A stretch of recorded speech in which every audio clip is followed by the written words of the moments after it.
Hey, it's Laura with your latest tech update. Microsoft will stop free support and security updates for Windows 10 on October 14, 2025. Paying for updates might sound alarming, but consider this. By then, Windows 10 will be 10 years old. Microsoft's already released a newer version, Windows 11, and there are rumors we'll have Windows 12 later this year.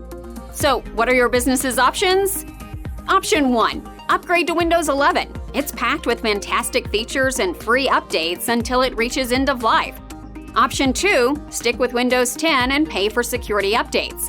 The cost isn't clear yet, but expect a subscription model for monthly updates. Or Option 3. Risk sticking with Windows 10 and not updating it. This will expose your business's PCs to threats and make support much harder. Not worth the risk, right?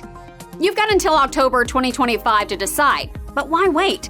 We recommend upgrading to Windows 11 now to experience an improved operating system.